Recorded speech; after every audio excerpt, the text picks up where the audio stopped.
Bonsoir à tous et bienvenue dans ce 13h. Au sommaire de l'actualité, après un premier prime très disputé, la scène de voix d'or a vibré de nouveau ce week-end à l'Institut français de Parakou. À l'international, attaque meurtrière attribuée à l'État islamique au Grand Sahara. 58 militaires nigériens tués dans la région de Taoua. Une cérémonie d'hommage a été organisée. En sport, Damissa FC s'impose de 1 face à Boa FC lors de la 32e journée de la Celtics League Pro, sécurisant une place parmi les 9 premiers du championnat. Plus de détails dans ce 13h.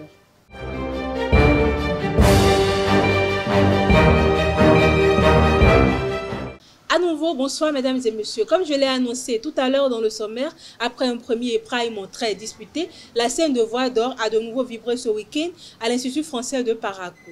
Pour ce deuxième prime, candidats, jury public et partenaires étaient tous au rendez-vous pour une soirée pleine d'émotions, de voix puissantes et d'encouragement. Reportage signé Mouidine Lawani, Elvi Kungbeto et Abel Ojo.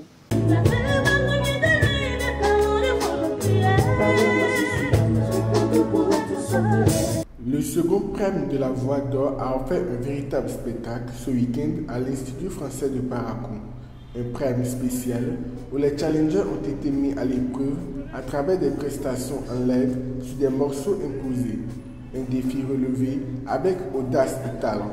Le public fidèle au rendez-vous a vécu une soirée mémorable.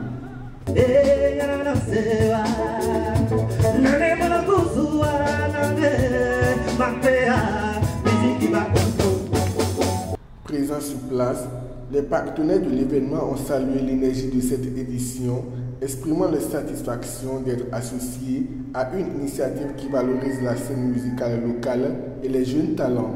La soirée, elle est très active. Quand on vient ici, en tout cas quand moi je viens, je ne m'ennuie jamais parce que c'est une occasion pour moi quand même de m'évader. Voix d'Or, c'est un événement qui mérite accompagnement. Et en tant que partenaire, je suis fier d'accompagner quand même cet événement. Derrière, il va sans dire que nous avons également des intérêts. Par exemple, il m'a été donné l'occasion ce soir de présenter notre entreprise. Et déjà, même avant de descendre, les gens ont commencé par nous contacter. Donc, quoi de mieux que de vous quand même soutenir de telles initiatives. En un mot, c'est une fierté. En fait, nous sommes très fiers en tant que partenaires de pouvoir accompagner cet événement. Pourquoi? Parce que, vous voyez, parfois plusieurs personnes ont des talents mais sont cachés. Donc il faut parfois ces événements pour faire ressortir ceux-là qui ont des talents cachés.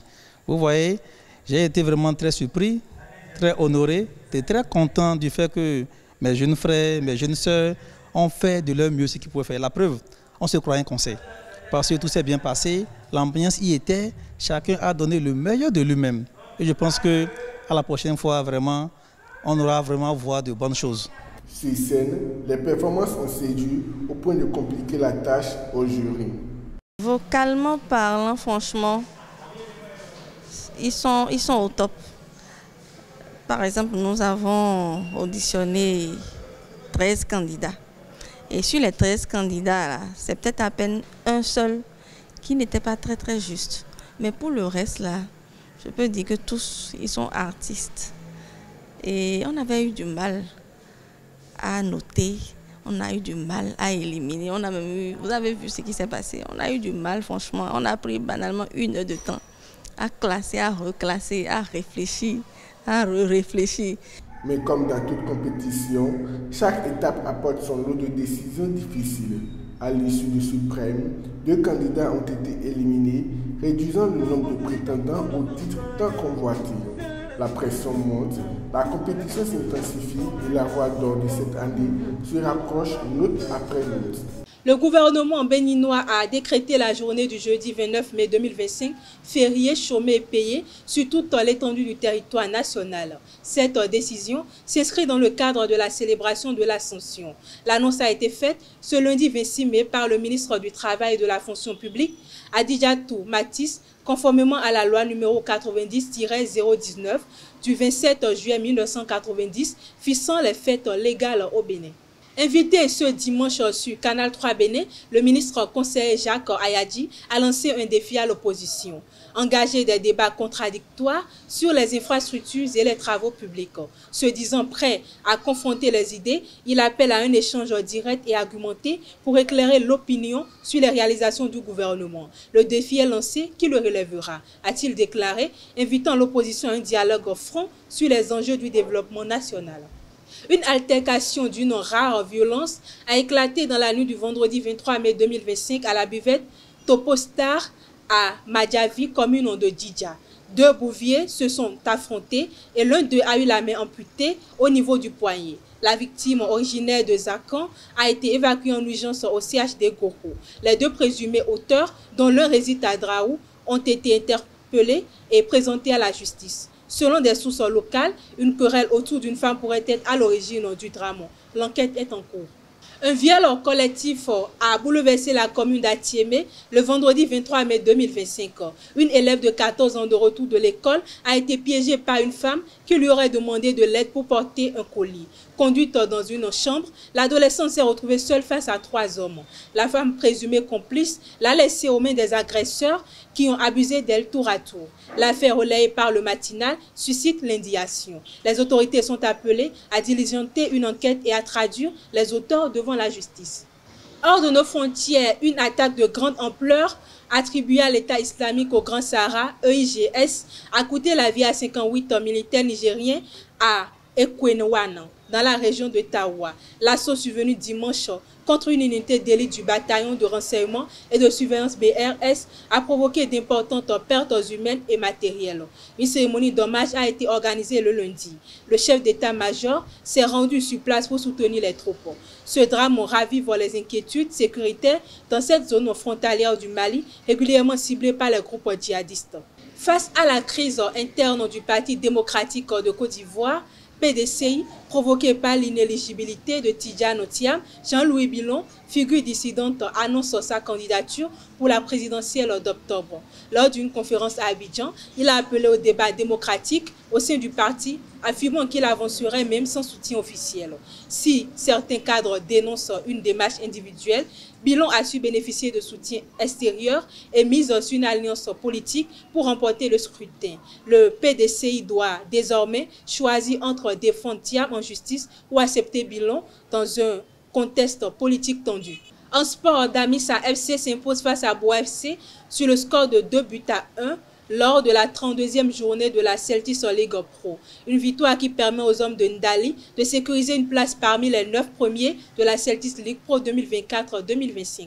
À l'issue de la rencontre, suivez les impressions des deux coachs au micro de Samuel Aguia. Ouais, c'est des impressions de joie. Tout le public est à saluer. Les dirigeants sont à saluer. J'espère que tout le monde a joué sa partition. Les poulains, ils sont à féliciter. Nous avons enduré beaucoup de choses. Et cela, c'est affiché lors de ce match. Ça a été compliqué pour nous tout au long du match, mais on a toujours cru. Et je crois qu'à la fin, on a été récompensé. Je pense que c'est une grande satisfaction d'être récompensé de cette manière. L'adversaire a été coriace. Et pour ça, tout le monde est content. Mais vous allez remarquer qu'on a dominé le match de bout en bout. Mais seulement, on n'a pas été récompensé, c'est-à-dire à pouvoir concrétiser nos occasions. C'était ça le regret, mais je crois que la différence est faite à la dernière minute, c'est à saluer. Qu'est-ce qu'on peut dire? Comme vous savez, notre objectif est déjà atteint. Hein. On sait déjà, on tourne l'effectif. Et ce soir, les enfants ont montré un très beau football. Vous avez vu, on a fait douter cette équipe de Damissa. Et à la fin, on a craqué. Et vous savez, c'est le football. C'est le football et on ne peut que dire merci. Merci d'avoir régalé ce beau public et merci à tous ceux-là qui ont fait le déplacement pour nous supporter. Le meilleur reste à venir. Merci. L'équipe nationale du Bénin a entamé son stage ce 26 mai à Cotonou en préparation du match amical contre le Maroc lors de la journée FIFA de juin. Réunis au Novotel, les Guépards marquent ainsi leur retour sur le sol béninois après 2 ans sans match à domicile. Outre les entraînements, 2 temps forts sont prévus. Une visite caritative à l'hôpital de la mère et de l'enfant le 29 mai, puis une rencontre avec les supporters le 31 mai au centre Eya à Gbagba. Le stage prendra fin le 5 juin. La phase de groupe du championnat national féminin de football s'est achevée ce week-end avec la 18e journée dans la poule A et la 14e dans la poule B. Sam Nelly FC termine en tête de la poule A avec 35 points, suivi d'Ainovi FC et Nadia FC. Dans la poule B, AS Gamia domine avec 29 points devant Léopard, OMO et AS Jeffa. Les joueurs de Sam Lely et AS Gamia sont qualifiés pour les play-offs qui désigneront le champion national 2024-2025. En bas de classement, Aigle Royal, poule A et AS Leader, poule B sont relégués en deuxième division. La montée en D1 est assurée par AS Cotonou et AS Basson, leader de la D2. Les play-offs débuteront bientôt avec la promesse d'une finale intense. Et pour finir, la Ligue Zou Colline a organisé les 17 et 18 mai une formation destinée à 20 juges et officiels techniques du Maracana issus des départements du Zou et des collines. Cette initiative portée par la Fédération béninoise de Maracana, FEBEMA, vise à professionnaliser la discipline en pleine expansion au Bénin. Pendant 2 jours, les participants ont été formés sur les règles du jeu, les rôles des arbitres et la gestion des comportements anti-sport.